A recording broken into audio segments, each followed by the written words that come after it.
नारद जी कौन थे? तो कहते हैं कि मेरी माँ अत्यंत गरीब थी और मेरे जन्म से पहले ही मेरे पिता का निधन हो गया। अब मेरी माँ बिल्कुल बेसहारा पड़ गई। मेरा जन्म हुआ, मैंने अपने पिता के मुख को नहीं देख पाया। अब मेरी माँ का सहारा छूट गया तो मेरी माँ मुझे गोद में लेकर के संतों के आश्रम में पहुंची।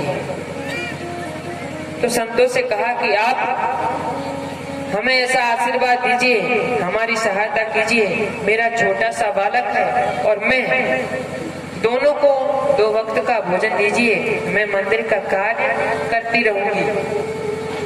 तो संत बड़े ही कृपालु थे, गृहस्थ संत थे।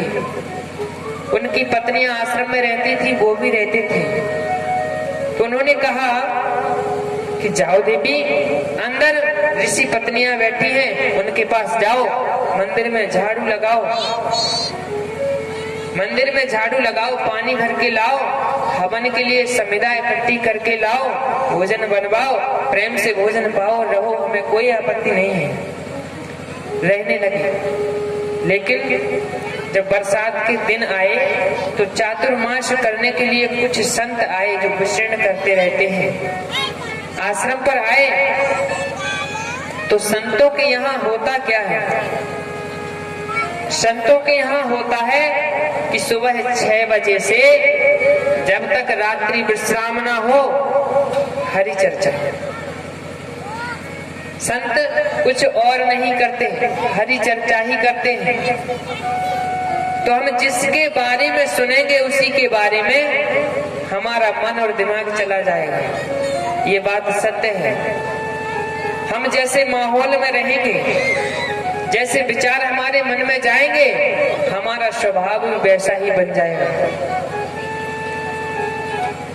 क्योंकि ऐसा भी कहते हैं कि जैसा खाओगे अन्न वैसा बनेगा मन।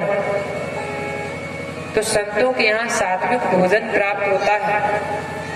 तो चातुर्मास करने के लिए जो संत आए, उनसे इतनी प्रीति हो गई उस बालक की, उस दासी की, दासी के पुत्र बालक की, कि उसका नाम रख दिया रामदास।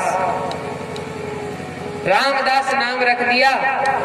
अब जब माँ ने देखा कि मेरा पुत्र संतों के साथ ज्यादा बैठने लगा है, कहीं ऐसा ना हो कि इनके साथ चला जाए, तो जब वो संत जाने लगे तो वो बालक रामदास उनके चरणों से लिपट गया और बोला, प्रभु मुझे भी आप अपने साथ लेते चलिए, मैं यहाँ नहीं रहने वाला। बोले क्यों? बोले आपने ही तो बताया है। क्या बताया है? कि इसके बारे में बाबा तुलसीदास जी भी कह रहे हैं